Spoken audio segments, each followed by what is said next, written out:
100 ऊंट समस्या हल करने की सीख देती कहानी।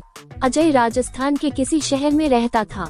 वह ग्रेजुएट था और एक प्राइवेट कंपनी में जॉब करता था, पर वो अपनी जिंदगी से खुश नहीं था। हर समय वो किसी न किसी समस्या से परेशान रहता था और उसी के बारे में सोचता रहता था। एक बार अजय के शहर से कुछ दूरी पर एक फकीर बाबा का काफिला रुका हुआ था।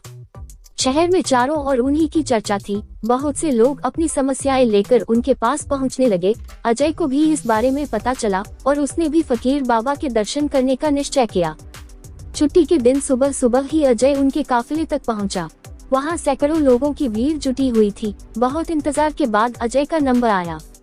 वह बाबा से बोला, बाबा, मैं अपने जीवन से बहुत दुखी हूँ। हर समय समस्याएं मुझे घेरी रहती है।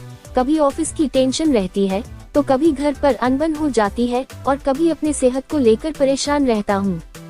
बाबा, कोई ऐसा उपाय बताइए कि मेरे जीवन से सभी समस्याएं खत्म हो जाएं और मैं चैन से जी सकूं। बाबा मुस्कुराए और बोले, पुत्र, आज बहुत देर हो गई है। मैं तुम्हारे प्रश्न का उत्तर कल सुबह दूंगा, लेकिन क्या तुम मेरा एक छोटा सा काम करोगे? जरूर करूंगा, अजय उत्साह के साथ बोला। देखो बेटा, हमारे काफिले में 100 ऊंट है और इनकी देखभाल करने वाला आज बीमार पड़ गया है। मैं चाहता हूँ कि आज रात तुम इनका ख्याल रखो और जब 100 के 100 ऊंट बैठ जाए तो तुम भी सो जाना। ऐसा कहते हुए बाबा अपने तंबू में चले गए। अगली सुबह बाबा अजय से मिले और पूछा, कहो बेटा, नींद अच्छी आई? कहा, बाबा, मैं तो एक पल भी नहीं सो पाया। मैंने बहुत कोशिश की पर मैं सभी ऊँटों को नहीं बैठा पाया। कोई न कोई ऊँट खड़ा हो ही जाता। अजय दुखी होते हुए बोला, मैं जानता था यही होगा। आज तक कभी ऐसा नहीं हुआ है कि ये सारे ऊँट एक साथ बैठ जाए। बाबा बोले। अजय नाराजगी के स्वर में बोला, तो फिर आपने मुझे ऐसा करने को क्यों कहा? बाबा बोले, बेटा, कल रात तुमने क्या अनुभव किया? यही ना कि चाहे कितनी भी कोशिश कर लो, सारे ऊँट एक साथ नहीं बैठ सकते। तुम एक को बैठाओगे तो कहीं और कोई दूसरा खड़ा हो जाएगा।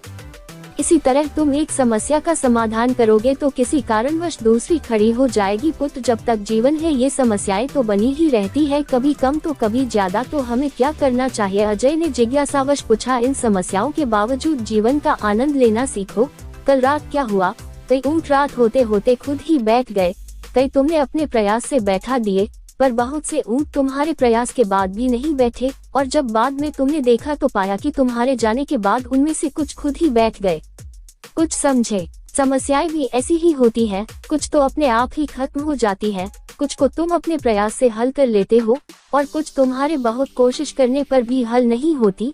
ऐसी समस्याओं को समय पर छोड़ दो, उचित समय पर वे खुद ही खत्म हो जाती है।